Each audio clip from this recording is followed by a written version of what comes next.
Sir, Tamil Nadu രാഷ്ട്രീയത്തിൽ വലിയ മാറ്റമുണ്ടായിരിക്കുന്നു. പനീർശെൽവം DMK-യിലേക്ക് എത്തിയിരിക്കുന്നു. AIDMK പാളയം വിട്ടിരിക്കുന്നു. ഇതിന്റെ രാഷ്ട്രീയ പ്രതിഫലനം തമിഴ്നാട്ടിൽ എന്തായിരിക്കും? BJP-ക്ക് ഇത് എങ്ങനെ ബാധിക്കും?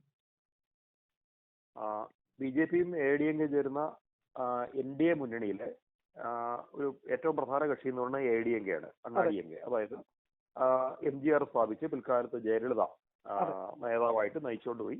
അതിനുശേഷം ഇപ്പോ എടപ്പാടി പഴനിസ്വാമി എന്ന കഴിഞ്ഞ ടൈമിലെ തമിഴ്നാട് മുഖ്യമന്ത്രി അവിടെ നേതാവായിട്ട് നയിച്ചുകൊണ്ട് പോകുന്ന പാർട്ടിയാണ് അണ്ണാ DMK, ഓൾ ഇന്ത്യ അണ്ണാ ദ്രാവിഡ മുന്നേറ്റ കഴകം. ഈ പാർട്ടിക്ക് ബേസിക്കലി രണ്ട് ഭാഗമുള്ളത്.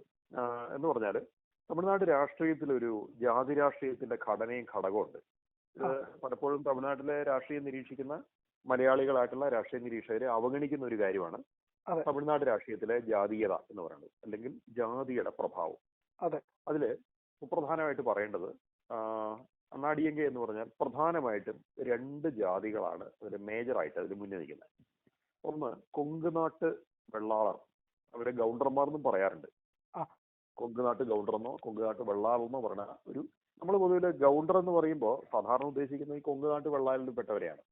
നമ്മുടെ ജയറാമിന്റെ സിനിമ ഉണ്ടല്ലോ, മേലെപ്പറമ്പിലാണ് വീട്, അതിനകത്ത് ഗൗണ്ടർ ആയിട്ട് കാണിക്കുക. അവർ കോയമ്പത്തൂരുള്ള ഒരാളെയാണല്ലോ. അപ്പൊ കോയമ്പത്തൂർ ചുറ്റുപ്രദേശങ്ങളാണ് കൊങ്കുനാട്. അതിന് കുറച്ച് വടക്കോട്ട് മഴനാട് തുടങ്ങിയിട്ടുള്ള സ്ഥലങ്ങളുടെ മേഖലയിൽ വളരെ ശക്തിയുള്ളൊരു ജാതീയ സമൂഹമാണ് കൊങ്കുനാട്ട് വെള്ളാളർ എന്ന് പറയുന്ന ആൾക്കാർ. പൊതുവില് തമിഴ്നാട്ടിലെ വിവിധ സമൂഹങ്ങളെല്ലാം വെള്ളാളർ എന്ന് പറയാറുണ്ടെങ്കിലും ഇതൊരു പ്രത്യേക ഗ്രൂപ്പാണ്. അവരെ ഗൗണ്ടർമാർ എന്ന് പറയും. കുറച്ചുകൂടെ തെക്കോട്ട് വരുമ്പോഴത്തേക്കും മറവർ എന്നൊരു സമൂഹമുണ്ട്. അതിൽ തന്നെ 2-3 വിഭാഗങ്ങളുണ്ട്, ഇല്ലാതല്ല. അപ്പൊ ഈ ഒരു ഗ്രൂപ്പ്, ഇവര് രണ്ടുപേരും, അതായത് മധുര, തെക്കൻ തമിഴ്നാട് തുടങ്ങിയിട്ടുള്ള സ്ഥലങ്ങൾ, ഏറ്റവും തെക്കോട്ട് വരുമ്പോഴത്തേക്കും നാടാർ സമൂഹത്തിനാണ് അവിടെ കൂടുതൽ ഇത്തരം. വടക്കൻ തമിഴ്നാട്ടിൽ ചെല്ലുമ്പോൾ വണ്ണിയർ എന്നൊരു ഗ്രൂപ്പുണ്ട്. പിന്നെ ഇതെല്ലാം ദ്രാവിഡ എന്ന് പറയുന്ന ഒരു ജനതയാണ്. അതായത് ഒരു ബ്രാഹ്മിൻ ലെയറിന്റെയും ഒരു ദളിത് ലെയറിന്റെയും ഇടയ്ക്ക് വരുന്ന കുറെ സമൂഹങ്ങൾ. അപ്പം ദ്രാവിഡർ എന്ന് പറയുമ്പോഴത്തേക്കും പൊതുവിൽ അതിലെ ബ്രാഹ്മിൻ സമൂഹത്തെ ഇത് പെടുത്താറില്ല. തമിഴ്നാട്ടിലെ ദളിത് ഗ്രൂപ്പുകളും പൊതുവിൽ അത് പറയാറില്ല എന്നുള്ളതാണ് വാസ്തവം. ഇത് രണ്ടും അല്ലാത്ത കേരളത്തിലെ നായർ, ഈഴവ, തീയ എന്നൊക്കെ പറയുന്ന പോലത്തെ ജാതികളാണ് ഇവരെല്ലാം തന്നെ. വെള്ളാളർ, മറവര്, വണ്ണിയർ തുടങ്ങിയിട്ടുള്ള ഗ്രൂപ്പുകളെല്ലാം, കള്ളർ, അങ്ങനെ കുറെ ഗ്രൂപ്പുകളുണ്ട്. അപ്പം ഇതിനകത്ത് AIDMK-യുടെ ശക്തി എന്ന് പറയുന്നത് ഈ പറഞ്ഞ കൊങ്കുനാട്ട് വെള്ളാർ, അതായത് ഗൗണ്ടറും മറവരുമാണ്. അതിൽ ഗൗണ്ടർ സമൂഹത്തിന്റെ നേതാവാണ് ഇപ്പോഴത്തെ നിലയ്ക്ക് നോക്കുകയാണെങ്കിൽ എടപ്പാടി പഴനിസ്വാമി. അദ്ദേഹം ആ സമൂഹത്തിൽ നിന്നുള്ള ആളാണ്, ആ സമൂഹത്തിൽ നിന്ന് ഒരു മുഖ്യമന്ത്രി ആയ ആളാണ്. അതുകൊണ്ട് തന്നെ ആ ഗ്രൂപ്പിലെ ഏറ്റവും വലിയ നേതാവാണ് അദ്ദേഹം. മറുവശത്ത് ഈ മറവർ സമൂഹത്തിൽ നിന്ന് മുഖ്യമന്ത്രിയായിട്ട് മാറിയ വ്യക്തിയാണ് പനീർശെൽവം എന്ന് പറയുന്നത്. അതുകൊണ്ട് തന്നെ അദ്ദേഹം ആ ഒരു സമൂഹത്തെ പ്രതിനിധാനം ചെയ്യുന്നു എന്ന് നമുക്ക് പറയാൻ പറ്റും. ഒപ്പം തന്നെ ആ സമൂഹത്തിൽ നിന്ന് വേറെ ചില ആൾക്കാരുണ്ട്. ശശികല എന്ന് പറയുന്ന തമിഴ് ജയലളിതയുടെ തോഴിയായിരുന്നു. അവരും വളരെ ശക്തയായ സമൂഹത്തിനകത്ത് വളരെ പ്രാധാന്യമുള്ള ഒരു AIDMK ലീഡറും കൂടിയാണ്. പിന്നെ അവരുടെ കുടുംബാംഗമായിട്ടുള്ള ദിനകരൻ തുടങ്ങിയിട്ടുള്ള ആൾക്കാരൊക്കെ, അവരൊക്കെ പൊളിറ്റിക്കലി ഭയങ്കര ഇൻഫ്ലുവൻഷ്യൽ ആയിട്ടുള്ള ആൾക്കാരാണ്. ഇതില് ഏറ്റവും മുതിർന്ന 2 നേതാക്കന്മാരായിട്ട് നമ്മളിവിടെ കണക്ക് കൂട്ടുന്നത് AIDMK-യിൽ ഒന്ന് എടപ്പാടി പഴനിസ്വാമിയും മറ്റേത് പനീർശെൽവമാണ്. തെക്കരത്തേവർ പനീർശെൽവം എന്നറിയപ്പെടുന്ന പനീർശെൽവം. ഇതിന്റെ പ്രത്യേകത എന്താണെന്ന് ചോദിച്ചാൽ, എടപ്പാടി പഴനിസ്വാമി വളരെയധികം കഴിവുള്ള, വളരെ മാനേജ്മെന്റ് കപ്പാസിറ്റിയുള്ള, ഭരണ നൈപുണ്യമുള്ള ഒരു നേതാവാണ്. നേരെ തിരിച്ചാണ് പനീർശെൽവത്തിന്റെ കാര്യം. അദ്ദേഹം അങ്ങനെ പ്രത്യേകിച്ച് കഴിവുള്ള ഒരാളല്ല. കംപ്ലീറ്റും ജയലളിതയുടെ ഒരു ആജ്ഞാനുവർത്തി എന്ന നിലയിൽ മാത്രം പദവികൾ ലഭിച്ച ഒരു ജയലളിതയുടെ അതിവിശ്വസ്തൻ. വിശ്വസ്തൻ എന്ന് പറഞ്ഞാൽ ഇത്രയും വിശ്വസ്തനാകാൻ വേറെ ആളെ കിട്ടൂല. അതുപോലെ ഒരു ജയലളിത എന്ത് പറഞ്ഞാലും അമ്മ എന്ന് പറഞ്ഞനുസരിച്ച് പുള്ളിക്ക് ജയലളിതയുടെ ഉള്ള കൂറ് മാത്രമാണ് അദ്ദേഹത്തിന് കിട്ടിയ എല്ലാത്തിനും അടിത്തറ. അപ്പം ജയലളിത 2-3 ഘട്ടങ്ങളിലെ ജയലളിതയ്ക്ക് മുഖ്യമന്ത്രിയിൽ നിന്ന് മാറി നിൽക്കേണ്ടി വന്നപ്പം അന്നേരം എല്ലാം തന്നെ തനിക്ക് പകരം മുഖ്യമന്ത്രിയായിട്ട് ജയലളിത അവിടെ അവരോധിച്ചത് ഈ പനീർശെൽവത്തെയാണ്. അങ്ങനെ അദ്ദേഹം ഒരു 3 ടേമില് ശരിക്കും പറഞ്ഞാൽ തമിഴ്നാട് മുഖ്യമന്ത്രി പദത്തിൽ കയറി ഇരുന്നിട്ടുണ്ട്. അതിൽ ഒന്നെന്ന് പറഞ്ഞാൽ 2001 തൊട്ട് 2002 വരെയുള്ള സമയമാണ്. രണ്ടാമത്തത് 2014 to 16 സമയത്താണ്. മൂന്നാമത് 16 to 17 സമയത്തും. അപ്പം അദ്ദേഹത്തിന്റെ ഈ ജയലളിതയ്ക്ക് ഒരാളെ നോക്കാൻ ഓപ്ഷൻ ഉണ്ടെങ്കിൽ അതെപ്പോഴും തന്നെ ഈ പനീർശെൽവമായിരുന്നു. കാരണം പാർട്ടിയിൽ മറ്റാരേക്കാളും മറ്റുള്ള എല്ലാവരും തന്നെ നല്ല കഴിവുള്ളവരാണ്. വേണ്ടി വന്നാൽ അവർ നേതാവായിട്ട് മാറുമോ, ജയലളിതയെ പിന്നീന്ന് കൂട്ടുമോ ഒക്കെ വരുന്നൊരു ഭയം ഉണ്ടാകും. അങ്ങനത്തെ യാതൊരു ഭയമില്ലാതെ ജയലളിത മുഖ്യമന്ത്രിയാക്കി പൊക്കി വെച്ച ആളാണ് പനീർശെൽവം. തമിഴ്നാട്ടുകാർക്ക് പൊതുവെ എല്ലാവർക്കും അറിയാം അദ്ദേഹത്തിന് ഒടുക്കത്തെ കൂറ്, അതുകൊണ്ട് മാത്രമാണ് മുഖ്യമന്ത്രിയായിട്ടിരുന്നത് എന്ന് ഉറപ്പുണ്ട് ആൾക്കാർക്ക്. അപ്പോൾ ഈ ഒരു വ്യക്തിക്ക് ഉള്ള പ്ലസ് പോയിന്റ് എന്ന് പറയുന്നത് ജനങ്ങളോടുള്ള എക്കാലത്തെയും കൂറ്, മറവർ സമൂഹത്തിൽ ആ ജാതിയിൽ നിന്ന് മുഖ്യമന്ത്രിയായിട്ട് ഉയർന്നു വന്ന ആള്, ഇത് രണ്ടുമാണ്. അപ്പം ആ ഒരു ജാതി സമൂഹത്തെ സംബന്ധിച്ച് പുള്ളി ഒരു വലിയ ആളാണ്. അപ്പം ADMK അധികാരത്തിൽ വരണമെങ്കിൽ അവിടുത്തെ ഒരു ഇക്വേഷൻ എന്താണെന്ന് വെച്ചാൽ എപ്പോഴും ഈ ഗൗണ്ടർ സമൂഹവും മറവർ സമൂഹവും ഒരുമിച്ച് നിൽക്കണം എന്നാൽ മാത്രമേ ഉള്ളൂ. ഇങ്ങനെ ഒരുമിച്ച് നിന്നാലോ തമിഴ്നാട്ടിലെ ഏറ്റവും വലിയ വോട്ട് ബാങ്ക് ഇല്ലെ വോട്ടിംഗ് പവർ എന്ന് പറയുന്നത് ഈ രണ്ട് ജാതികൾ ചേർന്നിട്ടില്ല ഏത് രാഷ്ട്രീയ കക്ഷിയേക്കാളും മികച്ച അണികളുള്ളതും ആൾക്കാരുള്ളതും വോട്ടേഴ്സ് ഉള്ളതും ഇവർ രണ്ടും ചേർന്ന് നിൽക്കുമ്പോഴാണ്. അത് ADMKക്കാണ് വാസ്തവത്തിൽ. എപ്പോഴാണോ ഇതിനകത്ത് സ്പ്ലിറ്റ് വരുന്നത് അപ്പോഴാണ് ADMK അധികാരത്തിൽ നിന്ന് വെളിയിൽ പോകുന്നത്. അതെ, ഈ ഒരു വിഷയം അവിടെ എപ്പോഴും ഉണ്ട്. അപ്പോൾ കഴിഞ്ഞ തവണ എങ്ങനെ ഇത് എടപ്പാടി പഴനിസ്വാമിയുടെ ഭരണം തീർന്നപ്പം സത്യത്തിൽ ഈ ഒരു സ്പ്ലിറ്റ് കാരണം കൂടിയാണ് ഇവർക്ക് അധികാരം നഷ്ടപ്പെട്ടത്. ADMKക്ക് അധികാരം നഷ്ടപ്പെട്ടു, DMK കയറിയത്. DMK അവിടെ ആൾക്കാർക്കൊന്നും താല്പര്യം ഉണ്ടായിരുന്നില്ല. കണ്ടിന്യൂസ് 2 ടൈമിന് ശേഷം 3-ാം ടൈമിലേക്ക് DMK പിടിച്ചു കയറി വരുമായിരുന്നു. അത് കയറി വന്നത് DMKയുടെ മികവ് കൊണ്ടല്ല, പകരം ADMKയിലെ അതിന്റെ സ്ട്രക്ചറിലുണ്ടായ പൊട്ടിത്തെറികളാണ്. ഇതാണ് കാരണം. അപ്പോ ഇവിടുത്തെ എന്നോട് ചോദിച്ച ചോദ്യം എന്ന് പറയുന്നത്, പനീർശെൽവം പാർട്ടി വിട്ടിരിക്കും, DMK പോയി ജോയിൻ ചെയ്യും, സ്റ്റാലിൻ ആളെ കൊണ്ടുപോയി. സ്റ്റാലിൻ വെറുതെ കൊണ്ടുപോകുന്നില്ല. പനീർശെൽവത്തെ ജയലളിതയുടെ മരണശേഷം പനീർശെൽവം എന്ന് പറഞ്ഞാൽ അദ്ദേഹത്തിന് എന്താ പറയുക, ഒരു പ്രതിഫലം മേടിച്ചുകൊണ്ട് പോകുന്ന വ്യക്തിത്വത്തിലേക്ക് മാറിപ്പോയി എന്നാണ് ഞാൻ കരുതുന്നത്. കാരണം ജയലളിത ഉള്ള കാലത്ത് അദ്ദേഹം പൂർണ്ണമായിട്ട് ജയലളിത ഉള്ള കൂറ് എന്ന് പറഞ്ഞു നിന്നു. ഇന്ന് അങ്ങേർക്ക് അങ്ങനെ കൂറ് കാണിക്കാൻ നേതാവില്ല. സ്വന്തം നേതാവായിട്ട് പുള്ളി എടപ്പാടി പഴനിസ്വാമിയെ കാണുന്നില്ല. അപ്പൊ അദ്ദേഹത്തെ അതുകൊണ്ട് തന്നെ വിലക്കെടുത്തോ അല്ലാണ്ടോ സ്റ്റാലിനെ കൊണ്ടുപോകാൻ പറ്റിയിട്ടുണ്ട്. അപ്പം ഈ ഒരു സിറ്റുവേഷൻ ADMKക്ക് വിനാശമാവുമോ, NDAക്ക് സാധ്യതകൾക്ക് ഉപകരിക്കാതെ പോവുമോ, പ്രതികൂലമാവുമോ എന്നുള്ള ചോദ്യങ്ങൾ മുന്നേറിക്കുക. തമിഴ്നാട് രാഷ്ട്രീയത്തിൽ മറ്റെന്തൊക്കെ നോക്കിയാലും അടിസ്ഥാനപരമായിട്ടുള്ള അധികാര മാറ്റത്തിന്റെ ഒരു ഘടകം എന്ന് പറയുന്നത് വോട്ടിംഗ് പെർസെന്റേജിലുള്ള മാറ്റമാണ്. DMKക്കും ADMKക്കും ഉള്ള വോട്ടുകൾ ഏതാണ്ട് തുല്യമാണെന്ന് മാത്രമല്ല, അതിനകത്ത് കുറച്ചെങ്കിലും മുന്നിട്ട് നിൽക്കുന്നത് കൂടുതൽ വോട്ടേഴ്സ് ഉള്ളത് ADMK തന്നെയാണ്.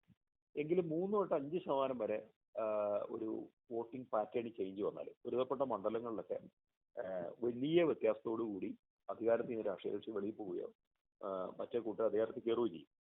ഇത് മുമ്പ് സംഭവിച്ചിട്ടുണ്ട് ആ രീതിക്ക്. അതായത് ഒരിക്കൽ ഒരു ഇലക്ഷൻ കഴിഞ്ഞപ്പോൾ ജയലളിത മാത്രം ജയിച്ചു, ബാക്കി എല്ലാവരും തോറ്റുപോയി. അങ്ങനെ ജയലളിത പിന്നെ ഒറ്റയ്ക്ക് നിയമസഭ ഇരിക്കും വേണം, പുള്ളിക്കാരത്ത് റിസൈൻ ചെയ്യും. അങ്ങനെ സംഭവം ഉണ്ടായിട്ടുണ്ട്. ഇത്തരം എന്താ പറയണേ, ഒരു വലിയ ലാൻഡ് സ്ലൈഡ് വിക്ടറീസ് ഒക്കെ ഒരു പക്ഷത്തുണ്ടാവുന്ന തരത്തിൽ നമ്മൾ ലാൻഡ് സ്ലൈഡ് എന്ന് പറഞ്ഞാൽ നമ്മളിവിടെ വല്ല 100 സീറ്റ് 110 സീറ്റൊക്കെ ആയിരിക്കും കേരള നിയമസഭയിലൊക്കെ വലിയ വിക്ടറി എന്ന് പറയുന്നത്. അവിടെ അങ്ങനെയല്ല. അവിടെ തൂത്തുവാരി മുഴുവൻ സീറ്റും കൊണ്ടുപോകും. നമ്മൾ കഴിഞ്ഞ ലോക്സഭാ ഇലക്ഷൻ നോക്കും, മുഴുവൻ സീറ്റും DMKയുടെ മുന്നണിയാണ് ജയിച്ചത്. ഇങ്ങനെ ജയിക്കാൻ വലിയ വോട്ടിംഗ് വ്യത്യാസം വേണ്ട, ഒരു പക്ഷം സ്പ്ലിറ്റ് ആയാൽ മതി. കഴിഞ്ഞ ലോക്സഭാ ഇലക്ഷൻ വന്നപ്പോഴത്തേക്കും BJP സെപ്പറേറ്റ് ആണ് നിന്നത്, ADMK സെപ്പറേറ്റ് ചെയ്ത് നിന്നു, അവരൊരു മുന്നണിയായിട്ട് നിന്നു. BJP പതിവില്ലാതെ 11% വോട്ട് പിടിച്ചു. സാധാരണ BJPക്ക് തമിഴ്നാട്ടിൽ 1.5% വോട്ടേ ഉള്ളൂ. കേരളത്തിൽ BJPക്ക് 15% വോട്ടുള്ള സമയത്ത് പോലും തമിഴ്നാട്ടിൽ 1.5% വോട്ടേ ഉണ്ടായിരുന്നത്. അത് അണ്ണാമലയുടെ നേതൃത്വത്തിലുള്ള പ്രവർത്തനം കാരണം അത് 11% വർദ്ധിച്ചു. വർദ്ധിക്കുമ്പോൾ ഒരു പ്രത്യേകതയുണ്ട്, വലിയ ശതമാനം വോട്ടേഴ്സ് ADMKയുടെ ആൾക്കാർ തന്നെയാണ് BJP ജോയിൻ ചെയ്തത്, അല്ലെങ്കിൽ BJP വോട്ടേഴ്സ് ആയിട്ട് മാറിയത്. DMKയിൽ നിന്നും കുറച്ച് പോകുന്നുണ്ട്, ഇല്ലാന്നല്ല, എങ്കിലും അവിടെ ADMKയുടെ വോട്ട് സ്പ്ലിറ്റായി. അപ്പൊ ഈ ഒരു അവസ്ഥ മുന്നിൽ കണ്ടുകൊണ്ടാണ് ADMKയും BJP ഒരുമിച്ച് നിൽക്കണം എന്ന് കേന്ദ്ര നേതൃത്വത്തിന് മനസ്സിലായത്. കാരണം ഇങ്ങനെ വോട്ട് സ്പ്ലിറ്റായി പോയാൽ ഒരു കാലത്ത് NDA അവിടെ അധികാരത്തിൽ വരില്ല. ADMK ഒരുമിച്ച് നിൽക്കുകയും BJP അതിനോടൊപ്പം നിൽക്കുകയും പിന്നെ ചില മികച്ച സഖ്യങ്ങളും വേണം. ഇതാണ് ഇതിന്റെ പ്രധാന കാര്യം എന്ന് പറഞ്ഞപ്പോൾ വിജയകാന്തിന്റെ പാർട്ടി വിജയകാന്ത് ജീവിച്ചിരുന്ന സമയത്ത് അവർക്ക് 5% വോട്ടുണ്ടായിരുന്നു, 5% വോട്ട്. അത് തന്നെ പാക്കട്ടാളി മക്കൾ കക്ഷി എന്നൊരു കക്ഷിയുണ്ട്, PMK.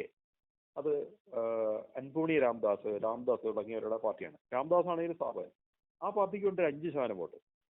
അതുപോലെ തന്നെ തിരുമാവളകൻ എന്ന് പറയുന്ന തമിഴ്നാട്ടിലെ ഏറ്റവും പേരുകേട്ട ദളിത് നേതാവ്, അദ്ദേഹത്തിന്റെ പാർട്ടിക്ക് 5 to 7% വോട്ട് അവിടെയുണ്ട്. അപ്പൊ ഇത്തരം ഈ വോട്ടുകളെല്ലാം കൂടെ ഒരുമിച്ച് നിന്ന് കിട്ടുന്നതുകൊണ്ടും കൂടിയാണ് DMKക്ക് ഒരു മുന്നിട്ട് നിൽക്കാൻ സാധ്യതയുള്ളത്. അപ്പോൾ ഇതിനകത്ത് ആൾക്കാർ നോക്കുന്നതൊക്കെ എങ്ങനെ ഒരു സഖ്യകക്ഷിയെ മറ്റൊന്നിലേക്ക് അടർത്തി മാറ്റാം, അല്ലെങ്കിൽ എങ്ങനെ വേറെ പാർട്ടിയെ പിളർത്താം തുടങ്ങിയിട്ടുള്ളതാണ്. അതിൽ ഈ അടർത്തിമാറ്റിൽ അങ്ങോട്ടും ഇങ്ങോട്ടും നടക്കുന്നുണ്ട്. PMKയിലെ ഒരു വിഭാഗം പിളർന്ന് ഇവരുടെ ഒപ്പമുണ്ട്, ADMKയുടെ ഒപ്പമുണ്ട്, മറ്റൊരു ഭാഗം DMKയുടെ ഒപ്പമുണ്ട്. പിന്നെ തിരുമാവളവന്റെ പാർട്ടി DMKയുടെ ഒപ്പമുള്ളത് ഒരു നല്ല ശക്തി തന്നെയാണ്.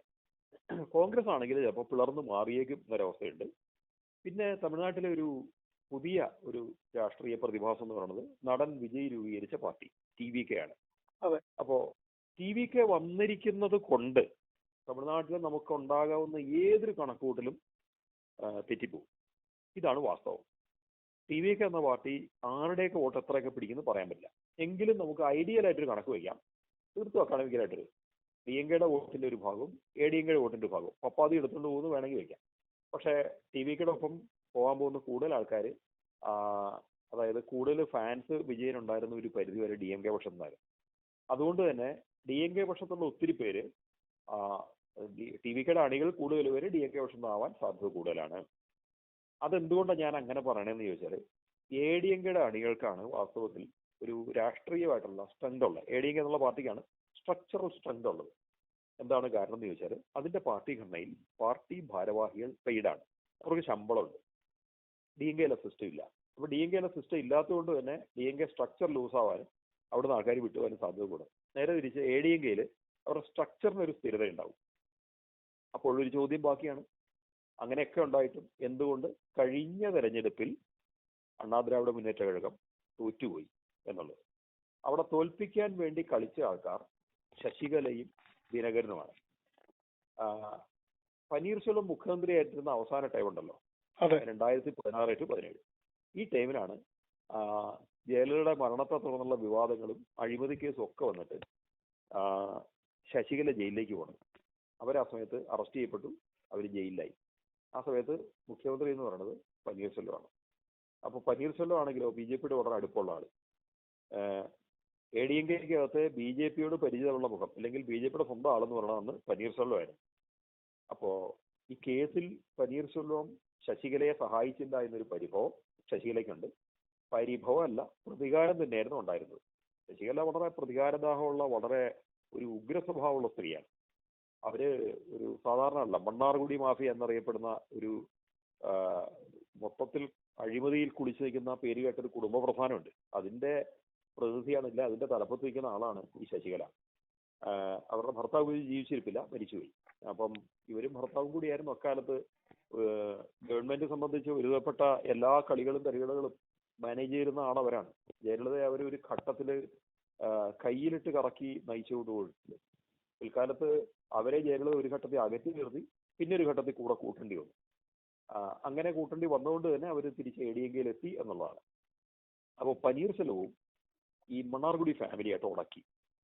ആ ഉടക്കിന്റെ ഭാഗമായിട്ട് അപ്പം കഴിഞ്ഞ നിയമസഭാ ഇലക്ഷൻ വരുന്ന സമയത്ത് അതിന് തൊട്ട് മുമ്പായിട്ടാണ് ശശികല ജയിലിൽ നിന്ന് ഇറങ്ങുന്നത്. അവർ ജയിലിൽ നിന്ന് ഇറങ്ങി ചെന്നൈയിലെ വീട്ടിലേക്ക് വന്നയിടം വരെ തമിഴ്നാട്ടിൽ അവർ വരുന്ന വഴിയിൽ മുഴുവൻ ഇവർക്ക് വഴിനീള സ്വീകരണങ്ങളായിരുന്നു ഒരുക്കപ്പെട്ടത്. അതുകൊണ്ട് തന്നെ അവര് ഒരു മണിക്കൂറോളം ഒരു ദിവസം എങ്ങാണ്ട് താമസിച്ചിട്ടാണ് അവർ സ്വന്തം വീട്ടിലെത്തിയത്. കാരണം വഴി മുഴുവൻ സ്വീകരണങ്ങളാണ്. അങ്ങനെ സ്വീകരണം ഏറ്റുവാങ്ങി തനിക്ക് ശക്തിയുണ്ട് എന്ന് തെളിയിച്ച് വന്ന ശശികല ചെയ്തത് എന്താണെന്ന് വെച്ചാൽ, ഈ പനീർശെൽവത്തിന്റെ ഗ്രൂപ്പിൽപ്പെട്ട ആൾക്കാരെ മുഴുവൻ സെലക്ട് ചെയ്ത് തോൽപ്പിക്കുകയും, എടപ്പാടി പഴനിസ്വാമിയുടെ അവർക്ക് ആ വിരോധം ഉണ്ടായിരുന്നില്ല. അതുകൊണ്ട് എടപ്പാടി പഴനിസ്വാമിയുടെ ആൾക്കാരൊക്കെ കഴിഞ്ഞ നിയമസഭാ ഇലക്ഷൻ വിജയിച്ചെങ്കിൽ പനീർശെൽവത്തിന് ആൾക്കാർ തോറ്റുപോയി. അങ്ങനെ പനീർശെൽവത്തിന് ആൾക്കാർ തോറ്റുപോയത് കൊണ്ടാണ് ADMK കഴിഞ്ഞ തവണ അധികാരത്തിൽ നിന്ന് വെളിയിൽ പോയത്. അപ്പോൾ ഒരു വശത്ത് പനീർശെൽവം മറവർ സമുദായത്തിന്റെ നേതാവാണ്.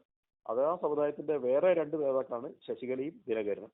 അവർ കൃത്യമായിട്ട് ഇറങ്ങി പനീർശെൽവത്തിന്റെ ആൾക്കാരെ തോൽപ്പിക്കാൻ വേണ്ടി ശ്രമിച്ചു. അങ്ങനെ പനീർശെൽവത്തിന്റെ ഗ്രൂപ്പിലുള്ള ആൾക്കാർ തോൽക്കുകയും ADMK തന്നെ തോറ്റുപോവുകയും DMK അധികാരത്തിൽ വരികയും സ്റ്റാലിൻ മുഖ്യമന്ത്രിയാവുകയും ചെയ്തു. അപ്പോൾ അന്ന് ഈ മറവർ സമുദായത്തിന്റെ നേതാവായിരുന്ന ADMKയിൽ നിന്ന് 3 തവണ ജയലളിത കാരണം മുഖ്യമന്ത്രിയായ വ്യക്തി ഇന്ന് ADMK വിട്ടിട്ട് DMKയിലേക്ക് പോയിരിക്കുന്നു. ഇവിടെ സംഭവിക്കുന്നത് എന്താണെന്ന് ചോദിച്ചാൽ, ജയലളിതയോട് വലിയ ഭക്തിയുള്ള ആൾക്കാരാണ് അണ്ണാദ്രാവിഡ മുന്നേറ്റ കഴകത്തിന്റെ അണികൾ. ആ ഭക്തി എന്ന് പറയുന്നത് പഴയ MGRനോടുള്ള ഭക്തിയാണ്. MGRന്റെ ഹൃദയത്തിലേറ്റ് കിടക്കുന്ന ഒരു ജനതയാണ് ADMKയുടെ അണികൾ എന്ന് പറയുന്നത്. അവരെ അമ്മ എന്ന് വിളിച്ച് ജയലളിത സ്വീകരിക്കുകയായിരുന്നു. ആ വ്യക്തികൾക്ക് ജയലളിത കാരണം 3 തവണ തമിഴ്നാട് മുഖ്യമന്ത്രിയായ വ്യക്തി ഈ പാർട്ടി വിട്ടുപോയത് സഹിക്കില്ല എന്നുള്ളതാണ് വാസ്തവം. അതുകൊണ്ട് തന്നെ അണ്ണാ ഡി എം കെയുടെ അണികൾ ഒരിക്കലും പന്നീർസെൽവത്തിന്റെ കൂടെ ഡി എം കെയിൽ പോവില്ല. അങ്ങനെ പോവും എന്ന് പന്നീർസെൽവത്തിന് തോന്നുന്നുണ്ടെങ്കിൽ അതൊരു വ്യാമോഹമാണ്. മാത്രമല്ല, കഴിഞ്ഞ തവണ പന്നീർസെൽവത്തെ പാരവെച്ച് തോപ്പിച്ച ദിനകരനും ശശികലയും ഇത്തവണ പാർട്ടിക്കകത്താണ്. അവര് പാർട്ടിക്കകത്ത് വന്നു എന്നുള്ളതും കൂടിയായിരിക്കും ഒരുപക്ഷെ പന്നീർസെൽവം പാർട്ടി വിട്ടുപോകാൻ കാരണം പന്നീർസെൽവത്തെ ആരെങ്കിലും പ്രഖ്യാപിത ശത്രുക്കളുണ്ടെങ്കിൽ വേറെ ആരുമല്ല, അത് ശശികലയും ദിനകരനും തന്നെയാണ്. അവരോട് പല വിധത്തിലുള്ള ഭയം പന്നീർസെൽവത്തിനുണ്ടാകാൻ സാധ്യതയുണ്ട്. അതായത് അവർ പാർട്ടിയിൽ വളർന്നു വരുമോ, ഇയാളൊക്കെ ഉയർന്ന നേതാക്കന്മാരാകുമോ, ഇയാളെ അവസാനം ചവിട്ടി പുറത്താക്കുമോ, ഇനി അതുമല്ല ആ ഗ്രൂപ്പിന്റെ കയ്യിൽ വലിയ പലതരത്തിലുള്ള പവറുകളുള്ളതുകൊണ്ട് ഇദ്ദേഹത്തിന് ഫിസിക്കലായിട്ടൊരു അറ്റാക്ക് അദ്ദേഹത്തിന് നേരെ ഉണ്ടാവുമോ, ജീവാപായം വരെ വരുമോ എന്നുള്ള പല ഭയങ്ങളും പന്നീർസെൽവത്തിനുണ്ടാവും. കാരണം പന്നീർസെൽവത്തിന്റെ സംരക്ഷകനില്ല. ആകെ സംരക്ഷിക്കാൻ ആരെങ്കിലും ഉണ്ടെങ്കിൽ അത് ബി ജെ പി മാത്രമാണ്. കേന്ദ്ര ബി ജെ പി അദ്ദേഹത്തെ കൂടെ ഒപ്പം നിർത്താൻ തയ്യാറല്ലെങ്കിൽ, അദ്ദേഹത്തെ കൈവിട്ടെങ്കിൽ പിന്നെ പന്നീർസെൽവത്തിന് എൻ ഡി എയിൽ വേറെ അഭയമൊന്നുമില്ല എന്നാണ് അതിനകത്ത് അർത്ഥം. അതുകൊണ്ടായിരിക്കും അദ്ദേഹം ഡി എം കെ പക്ഷത്തേക്ക് ചാടിപ്പോയത്. അപ്പോ കാരണം എന്താ, ശശികല തിരിച്ചു വന്നു, ദിനകരൻ തിരിച്ചു വന്നു. അവർ തിരിച്ചു വരുന്നതിനെ ബി ജെ പി പോലും ആക്സെപ്റ്റ് ചെയ്തു എന്നുള്ളതാണ്. കാരണം അവരുടെ കയ്യിൽ അവരുടേതായിട്ടുള്ള ചില ട്രിക്കും പവറും ഒക്കെ ഉണ്ട്. വോട്ടേഴ്സിനെ സ്വാധീനിക്കാനുള്ള തന്ത്രങ്ങൾ അവരുടെ കയ്യിലുണ്ട്. എ ഡി എം കെ അണികളെ അവരുടെ ഒപ്പം നിർത്താനുള്ള കാര്യങ്ങൾ അവർക്കറിയാം. ഇങ്ങനെയൊക്കെയുള്ള ഒരു ഗ്രൂപ്പ് എന്തായാലും ജയിൽ ശിക്ഷയൊക്കെ കഴിഞ്ഞ് ശശികല തിരിച്ചു വന്നിരിക്കുന്നു. മുൻകാലത്തെ പോലെ ഗ്രൂപ്പ് കുഴപ്പം ഒന്നും ഉണ്ടാക്കില്ല എന്നുള്ള ഉറപ്പ് ഒരു കൊടുത്തു കാണും. എല്ലാം വന്നപ്പം ഒരു ഒതുങ്ങിക്കൂടി അവർ പാർട്ടിയിൽ തിരിച്ചു വരാനുള്ള ഒരു മനസ്സ് കാണിച്ചപ്പോൾ എന്തായാലും അത് എ ഡി എം കെയുടെ ആഭ്യന്തര കാര്യമാണ്. അതിൽ ഇടപെടേണ്ടത് മാത്രമേ ബി ജെ പി വെച്ചിട്ടുണ്ടാവുള്ളൂ. ബി ജെ പിക്ക് അവരുടെ താല്പര്യമോ പ്രത്യേക മമതയോ ഒന്നും ഉണ്ടായിട്ടല്ല. പന്നീർസെൽവം എടപ്പാടിയായിട്ടുള്ള പ്രശ്നമായാലും പന്നീർസെൽവവും ശശികലയായിട്ടുള്ള പ്രശ്നമായാലും അതെല്ലാം തന്നെ അണ്ണാ ദ്രാവിഡ മുന്നേറ്റ കഴകത്തിന്റെ ആഭ്യന്തര പ്രശ്നങ്ങൾ എന്നുള്ള നിലയ്ക്ക് മാത്രമേ ബി ജെ പി വെച്ചിട്ടുള്ളൂ. അവർ പാർട്ടിക്കകത്ത് എന്നാന്ന് വെച്ചാൽ കാണിക്കട്ടെ, വോട്ടുകൾ ഒരുമിച്ച് കിട്ടുന്നിടത്തോളം കിട്ടട്ടെ, എൻ ഡി എ അധികാരത്തിൽ വരട്ടെ എന്ന് മാത്രമാണ്. പിന്നെ കേസുകളുള്ള ആൾക്കാർക്ക് കേസിന്റെ വഴിയെ പോകും. ശശികല നാളെ വീണ്ടും ജയിലിലാവണമെങ്കിൽ ജയിലിലായിരുന്നു വരും.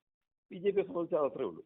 പക്ഷെ എ ഡി എം കെയെ സംബന്ധിച്ച്, എ ഡി എം കെയുടെ ഉള്ളിലെ രാഷ്ട്രീയത്തെ സംബന്ധിച്ച് കുറേയധികം ആൾക്കാർ ശശികലയുടെയും ദിനകരന്റെയും വരവിനെ ഭയക്കുന്നുണ്ട്, ഇല്ലാന്നല്ല. അങ്ങനെ ഭയക്കുന്നതിൽ ഏറ്റവും പ്രധാനി തന്നെയാണ് പന്നീർസെൽവം. അതുകൊണ്ട് അദ്ദേഹം പാർട്ടി വിട്ടുപോയി. മറ്റു നേതാക്കന്മാർക്ക് പാർട്ടി വിട്ടുപോയത് വരില്ല, അവരൊരു കരുതലോട് കൂടിയിട്ട് അതിനകത്ത് നിൽക്കുമെന്ന് മാത്രം. അപ്പോ കഴിഞ്ഞ തവണ പന്നീർസെൽവത്തിന്റെ ആൾക്കാരെ, ആ ഗ്രൂപ്പിൽപ്പെട്ട ആൾക്കാരെ തെരഞ്ഞു പിടിച്ച് തോൽപ്പിക്കാൻ ഇവർക്ക് ശശികലയ്ക്കും ദിനകരനും പറ്റിയിട്ടുണ്ടെങ്കിൽ അതേ ഗ്രൂപ്പ് ആൾക്കാരുടെ വോട്ടുകൾ സമാഹരിച്ച് തിരിച്ചു കൊണ്ടുവരാൻ ഇവർക്ക് കഴിയും. ഇക്കാരണത്താലാണ് സത്യത്തിൽ ഇപ്പോൾ പന്നീർസെൽവം വിട്ടുപോയിട്ടുണ്ടെങ്കിലും എ ഡി എം കെയുടെ ഉള്ളിൽ നിന്ന് ഞാൻ നോക്കിയിട്ട് അതിന് പ്രത്യേക പ്രകമ്പനങ്ങളൊന്നും കാണാനില്ല. പന്നീർസെൽവം പോയെങ്കിൽ പോയി, അത് വലിയ കഴിവൊന്നുമില്ലാത്ത, വലിയ നേതൃത്വങ്ങളില്ലാത്തൊരു വ്യക്തി വിട്ടുപോയി എന്ന് മാത്രമേ എ ഡി എം കെയുടെ അണികളും തമിഴ്നാട്ടിലെ ജനങ്ങളും ചിന്തിക്കുന്നുള്ളൂ. കാരണം അദ്ദേഹം വിട്ടുപോയതിനു ശേഷം തമിഴ്നാട്ടിൽ നിന്ന് നോക്കുമ്പോൾ പ്രതികരണങ്ങൾ കാണുമ്പോൾ വലിയ പ്രശ്നമൊന്നുള്ളതായിട്ട് അവിടുന്ന് കാണുന്നില്ല. സ്റ്റാലിനെ സംബന്ധിച്ച് ഒരു എതിരാളിയുടെ പ്രധാന നേതാവ് ഒപ്പം വന്നു, അദ്ദേഹം അത് പ്ലസ് പോയിന്റ് ആയിട്ട് എടുക്കണ്ടാവും. ഇതൊക്കെ ശരിയാണെങ്കിലും അണ്ണാ ദ്രാവിഡ മുന്നേറ്റ കഴകമോ ബി ജെ പിയോ എൻ ഡി എയിലെ മറ്റു സഖ്യകക്ഷികളോ പന്നീർസെൽവം വിട്ടുപോയതിനെ ഒരു വലിയ പ്രശ്നമായിട്ട് പരിഗണിക്കുന്നില്ല. ഈ മനോഭാവത്തിൽ നമുക്ക് മനസ്സിലാവേണ്ടത് എന്താണെന്ന് വെച്ചാൽ, പന്നീർസെൽവം വിട്ടുപോയതുകൊണ്ട് ഒരു പരാജയം എൻ ഡി എ ഭയക്കുന്നില്ല. ഇതാണ് എനിക്ക് ഒറ്റ നോട്ടത്തിൽ മനസ്സിലാവുന്നത്. മാത്രമല്ല, തമിഴ്നാട്ടിലെ രാഷ്ട്രീയ നിരീക്ഷകരുടെ പ്രതികരണങ്ങൾ കാണുമ്പോൾ അവരിൽ പലരോട് സംസാരിക്കുമ്പോഴും എനിക്ക് മനസ്സിലാവുന്നത് അണ്ണാ ദ്രാവിഡ മുന്നേറ്റ കഴകത്തിന്റെയോ എൻ ഡി എയുടെയോ സാധ്യതകളെ പന്നീർസെൽവത്തിന്റെ ഈ ചാട്ടം പ്രതികൂലമായിട്ട് ബാധിക്കുന്നില്ല എന്നുള്ളതാണ്.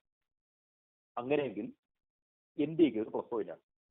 അവിടെ പ്ലസ് പോയിന്റ് ആയിട്ട് വരാൻ ഞാൻ ഒരു റീസണേ കാണുന്നുള്ളൂ. ആ റീസൺ ശശികലയും ദിനകരനും എ ഡി എം കെയുടെ അകത്തുണ്ട് എന്നുള്ളതാണ്. അവര് വ്യക്തിപരമായിട്ട് പല ദോഷങ്ങളുള്ള ആൾക്കാരായിരിക്കും, അഴിമതിക്കാരായിരിക്കും, ഗുണ്ടായിസുള്ളവരായിരിക്കും. എന്തൊക്കെയായാലും ശരി, അണ്ണാ ദ്രാവിഡ മുന്നേറ്റ കഴകം എന്ന് പറയുന്ന പാർട്ടിയെ ഒരു യോജിപ്പോടുകൂടി നിർത്താൻ അവർക്ക് പറ്റും. അവർക്ക് വോട്ട് സ്പ്ലിറ്റ് ആക്കാതിരിക്കാൻ പറ്റും. അതുമാത്രമാണ് നമ്മുടെ പ്ലസ് പോയിന്റ് അവരെ സംബന്ധിച്ച്. ബാക്കിയൊക്കെ അവരെ കുറിച്ച് പറയുകയാണെങ്കിൽ മൈനസ് പോയിന്റ് ആണ്. നാളെ എൻ ഡി എ അധികാരത്തിൽ വന്നാൽ ഒരുപക്ഷെ ഇതേ വ്യക്തികൾ കാണിക്കാൻ പോകുന്ന പല പല വൃത്തികേടുകളും പല അഴിമതികളും നാളെ ഇന്ത്യയെ സഹിക്കേണ്ടി വന്നേക്കാം. പക്ഷെ ഒരുപക്ഷെ ഒരു തവണ ശശികലയെ ജയിലിലിട്ടതാണ്. അതുകൊണ്ട് സൂക്ഷിച്ച് നോക്കിയും കണ്ട് മാത്രം നിങ്ങൾ രാഷ്ട്രീയ പ്രവർത്തനവും ഭരണവും നടത്തുക എന്ന് ബി ജെ പിക്ക് വേണമെങ്കിൽ അവർക്ക് വാണിംഗ് കൊടുക്കാനും പറ്റും, ഇല്ലാന്നല്ല. അങ്ങനെ വന്നാൽ അവരെ ഒതുങ്ങി നിന്നെന്ന് വരും, പണ്ടത്തെ പോലെ പ്രശ്നം ഉണ്ടാക്കിയില്ല എന്ന് വരും, അങ്ങനെയും പോവാം. ശശികലയും ദിനകരനും സത്യം പറഞ്ഞാൽ നമുക്ക് പ്രവചിക്കാൻ പറ്റിയ ആൾക്കാരല്ല അവരുടെ സ്വഭാവം. എങ്കിൽ പോലും ഈ രണ്ടുപേരുടെയും പേരിൽ കേസുണ്ട്. അവർക്ക് ഒരു പരിധി കൂടുതൽ കളിച്ചാൽ പണി കിട്ടുന്ന അവർക്കും ഉറപ്പുണ്ട്. ADMK BJPയുടെ ഒപ്പം നിൽക്കുന്ന സമയത്ത് തന്നെ ശശികല ജയിലിലായിരുന്നു എന്നും നമ്മൾ ഓർക്കണം. അന്ന് പനീർശെൽവം മുഖ്യമന്ത്രിയാണ്, എടപ്പാടി പളനിസ്വാമി അതിനുശേഷം മുഖ്യമന്ത്രിയായി. ഈ സമയത്തൊക്കെ NDA ആയിട്ട് ADMK BJPയുടെ ഒപ്പം നിന്നിട്ടുമുണ്ട്, ശശികല ജയിലിൽ കിടന്നിട്ടുമുണ്ട്. ശിക്ഷ പൂർണ്ണമായിട്ട് പൂർത്തിയാക്കിയതിനു ശേഷം മാത്രമേ അവർക്ക് വെളിയിൽ ഇറങ്ങാൻ പറ്റിയിട്ടുള്ളൂ. ഈ ഒരു പാഠം മുന്നിലുള്ളതുകൊണ്ട് NDAക്കകത്ത് BJPക്ക് വലിയ തലവേദനകളോ ജനങ്ങളുടെ മുന്നിൽ വലിയ അഴിമതിയോ ഗുണ്ടായുസമൊന്നും കാണിക്കാതെ അവർ നിൽക്കുമെന്നും കൂടി നമുക്ക് പ്രതീക്ഷിക്കാം. ഇതുവരെയുള്ള തമിഴ്നാട് രാഷ്ട്രീയത്തെക്കുറിച്ചുള്ള നിരീക്ഷണത്തിൽ എനിക്ക് മനസ്സിലായ കാര്യങ്ങൾ ഇതാണ്. അതുകൊണ്ട് സ്റ്റാലിന് ഇതുകൊണ്ടൊരു വലിയ മെച്ചം ഉണ്ടാവുമെന്ന് ഞാൻ പ്രതീക്ഷിക്കുന്നില്ല. ഇങ്ങനെ പോയ പനീർസെൽവത്തിന് സ്വന്തം സീറ്റ് ജയിക്കാൻ പറ്റുമെന്നൊരു ചോദ്യമുണ്ട്. ഒരുപക്ഷെ അദ്ദേഹത്തിന് പറ്റുമായിരിക്കും. പക്ഷെ അദ്ദേഹത്തിന് അണികളിൽപ്പെട്ട 10 പേരെ ജയിപ്പിച്ചെടുക്കാൻ പറ്റുമെന്ന് ചോദിച്ചാൽ അത് ബുദ്ധിമുട്ടായിരിക്കാനാണ് സാധ്യത. കാരണം പനീർസെൽവത്തിന്റെ ഗ്രൂപ്പുകാരുള്ള, അദ്ദേഹത്തിന്റെ സമുദായക്കാരുള്ള തെക്കൻ തമിഴ്നാട് മേഖലകളിൽ ADMKയുടെ ആൾക്കാരെ ജയിപ്പിക്കാനുള്ള കഴിവ് ശശികലയ്ക്കും ദിനകരനും ഉണ്ട്. അതിനുള്ള സ്വാധീനവും അവർക്കുണ്ട്. തമിഴ്നാടിന്റെ മധ്യമേഖലയും പടിഞ്ഞാറൻ മേഖലയും അടങ്ങുന്ന കുങ്കുനാട് മലനാട് മേഖലകളിൽ സ്വന്തം ആൾക്കാരെ ജയിപ്പിക്കാനുള്ള കഴിവ് എടപ്പാടി പളനിസ്വാമിക്കുണ്ട്. പിന്നെയുള്ളത് PMK ആണ്. PMK വടക്കൻ തമിഴ്നാട്ടിലാണ്. അവര് സ്റ്റാലിന്റെ ഒപ്പം നിൽക്കുമായിരുന്നു. പക്ഷെ PMK പിളർന്നിരിക്കുന്നു. അതിൽ ഒരു ഘടകം നിൽക്കുന്നത് സ്റ്റാലിന്റെ ഒപ്പമാണെങ്കിൽ മറ്റേ ഘടകം DMKയുടെ ഒപ്പമാണുള്ളത്, NDAയിൽ നിൽക്കുന്നത്. അതുകൊണ്ട് തന്നെ മുൻകാലങ്ങളിലെ പോലെ വോട്ടുകൾ ഒരുമിച്ച് വടക്കൻ തമിഴ്നാട്ടിൽ DMKയിലേക്ക് പോകാൻ സാധ്യതയില്ല എന്ന് മാത്രമല്ല, വടക്കൻ തമിഴ്നാട്ടിൽ ഈ സ്പ്ലിറ്റ് കാരണം NDAക്ക് കുറച്ചധികം സീറ്റുകൾ വിജയ സാധ്യതയുണ്ട്. ഈ നിലയ്ക്ക് നോക്കുമ്പോൾ നമ്മൾ അവിടെ പരിഗണിക്കുന്ന സംഭവങ്ങൾ, ഒന്ന് ആന്റി ഇൻകംബൻസി ഫാക്ഷൻ. സ്റ്റാലിനെതിരായിട്ടുള്ള ജനവികാരം അവിടെയുണ്ട്. സ്റ്റാലിന്റെ അഴിമതികളൊക്കെ അവർക്കറിയാം. അയാളുടെ അഴിമതിയൊക്കെ വളരെ നന്നായിട്ട് അണ്ണാമലൈ എന്ന BJP നേതാവ് എക്സ്പോസ് ചെയ്തതാണ്. ഇത് ജനങ്ങളുടെ മനസ്സിലുണ്ട്. 2, തിരുപ്പുറംകുണ്ട്രം സംഭവം.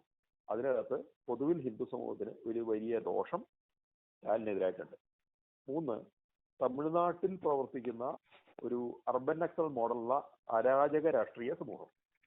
അവര് കേരളത്തിലുള്ളതിന്റെ എത്രയോ ഇരട്ടി ആളുകൾ തമിഴ്നാട്ടിലുണ്ട്.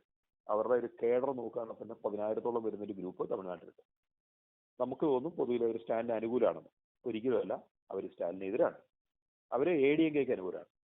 അതിന് കാരണം എന്താണെന്ന് ചോദിച്ചാൽ, ശ്രീലങ്കയിൽ തമിഴരെ സിംഹളരാക്രമിക്കുന്ന വിഷയത്തിൽ ശ്രീലങ്കൻ തമിഴർക്ക് സപ്പോർട്ടായിട്ടല്ല സ്റ്റാലിൻ നിൽക്കുന്നത്. അവരെ സപ്പോർട്ട് നിൽക്കുന്നത് DMKയാണ്. കച്ചൈത്തീവ് തിരിച്ചു പിടിക്കണം എന്നാവശ്യപ്പെട്ടത് BJP ആയിട്ടുള്ള അണ്ണാമലയാണ്. കച്ചൈത്തീവ് വിഷയം, ശ്രീലങ്കൻ തമിഴ് വിഷയമൊക്കെ ഈ പറഞ്ഞ അരാജക സമൂഹം മെയിൻ പ്രശ്നമായിട്ട് കരുതുന്ന കാര്യങ്ങളാണ്.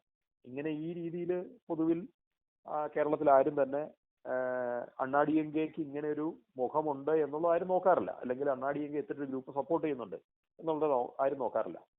ഞാൻ ഈ സൂചിപ്പിച്ച അരാജക സമൂഹമാണ് ജല്ലിക്കെട്ട് സമരം സംഘടിപ്പിക്കുന്നത്. ജല്ലിക്കെട്ട് സമരം വലിയൊരു വിജയമായിരുന്നു. അത് അന്ന് സർക്കാർ വളരെ ബുദ്ധിമുട്ടി പോയിട്ടുണ്ട് ആ സമരത്തെ ഒന്ന് ഒതുക്കാനായിട്ട്.